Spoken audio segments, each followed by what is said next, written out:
पहलगाम में एक दर्दनाक टेररिस्ट अटैक हुआ जिसमें लगभग 28 जो टूरिस्ट थे वो मारे गए और करनाल के रहने वाले विनय नरवाल जो कि नेवी में लेफ्टिनेंट थे वो भी मारे गए और कुछ दिन पहले ही उनकी शादी हुई थी। उनके मामा जो हैं रमेश कुमार जी हमारे साथ हैं, थोड़ा बताएंगे। सर, विनय जी के बारे में थोड़ा बताएंगे, आपका क्या रिश्ता था और आप विनय को किस तरह देखते थे? नेवी में अफसर थे, शुरू से अफसर बनना चाहते थे? विनय एक बहुत ही इंटेलिजेंट लड़का था, बहुत ही खुशहाल था और बहुत ही हंसमुख था। उसने इतनी मेहनत की और उसका शुरू से ध्येय था कि मैं मिलिट्री के अंदर जाऊं, सेना के अंदर, और देश की सेवा करूं, और उसने वो हासिल भी किया। वो नेवी के अंदर सेकंड लेफ्टिनेंट भर्ती हुआ और 2 साल बाद उसने प्रमोशन लेके वो फुल लेफ्टिनेंट बन गया। उसकी 6 अप्रैल को मंगनी हुई थी गुड़गांव के अंदर। उस दिन से घर में शादी के माहौल है। 6 के बाद 13 को गांव में, घुसड़ी गांव में हमारा बात था, वहां पे मेंढा था, वहां पे हम पूरा फंक्शन हुआ। उसके बाद 15 को मंसूरी गए, 16 को वहां शादी की मंसूरी। उसके बाद 17 को यहाँ आए, 19 को यहाँ करनाल में रिसेप्शन थी, पूरा माहौल शादी का था। अब 2 दिन बाद उसका बर्थडे था, उसके लिए भी हमने मिठाइयाँ बनवाने के लिए सामान रख रखा था, सारे रिश्तेदार इकट्ठे करने थे, परंतु परमात्मा को ये मंजूर नहीं था। और ये कायरनाम जो उन पर हमला हुआ, वहाँ पर बेचारों पर जितने भी पर्यटक थे, परमात्मा उनकी आत्मा को शांति दे और हमारी सरकार को सद्बुद्धि दे कि इसका बदला लें और उसकी आतंकवादियों को ना मार के उनकी माँ को मारे, जो उनको पालते पलोसते हैं, जो उनको हथियार मुहैया कराते हैं, बॉर्डर क्रॉस कराते हैं और फिर निहत्थों को मरवाते हैं। जो उनके पालन करता है ना, अगर हम उनकी कमर तोड़ दें तो देश के अंदर आतंकवाद लगभग खत्म हो जाएगा।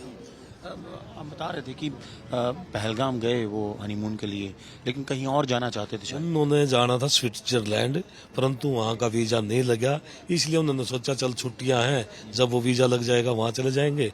2 दिन वो इधर घूम आते हैं जम्मू कश्मीर में। तो अगर आपको लगता है अगर वीजा लग जाता तो शायद ये घटना से बच जाता? बिल्कुल जी, अगर ये वीजा लग जाता तो शायद नहीं होती है घटना। किस तरह परिवार के लिए तो बड़ा मुश्किल समय होगा, इतनी खुशी में था परिवार, क्या माहौल बन गया? सोना जी, हमारी तो कमर टूट गई। हमारी सिस्टर पे एक लड़का था, पूरा परिवार खत्म हो गया, कुछ नहीं बचा। तो पूरा देश चाहता है कि एक्शन हो, बदला हो। बिल्कुल, आगे ऐसी घटनाएं ना हुए, ऐसे लाल ना खत्म हुए, एक्शन लेना चाहिए सरकार ने। इतनी मजबूत सरकार होते पता नहीं क्यों पीछे कदम हटा रही है। सारा देश सब स्टेटमेंट दे रहे हैं, पुतिन स्टेटमेंट दे रहा है, डोनाल्ड ट्रंप स्टेटमेंट दे रहा है कि हम आपके साथ हैं, हम भारत के साथ हैं। तो इन्होंने कब एक्शन लेना चाहिए और इस चीज को सबक सिखाना चाहिए कि भाई ये कब तक ये दो जेके के जम्मू कश्मीर के 2 हिस्से, एक हमारे पास एक पाकिस्तान ऑक्युपाई, इनको जब तक ये ठीक नहीं करते जब तक आतंकवाद खत्म नहीं हो सकता। और वहाँ की जो सेना है वही इनको पालती है, वही हथियार मुहैया कराती है, वही बॉर्डर क्रॉस कराती है, वही फायर करके इनको यहाँ भेजती है। और यहाँ पे ये ऐसे जो कारनामे करते निहत्थों के ऊपर, जो कल वहाँ पे कितना जनसंहार हुआ है, तो इसकी हम बहुत ही निंदा करते हैं कड़े शब्दों में। पूरा देश रोष में है, पूरा देश रोष के अंदर है और सरकार ने कुछ ना कुछ एक्शन लेकर इसको ठीक करना चाहिए। आपकी लास्ट कब मुलाकात हुई थी विनय से, कब बात हुई? अभी 19 को फंक्शन था। और जन्मदिन किस तारीख को था?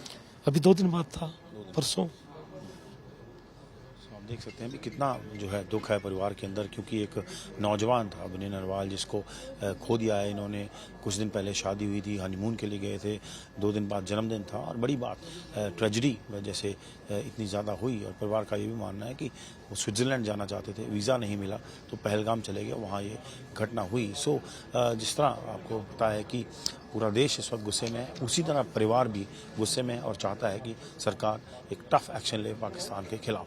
करनाल से कैमरा पर्सन अमन के साथ असीम बसी, आज तक।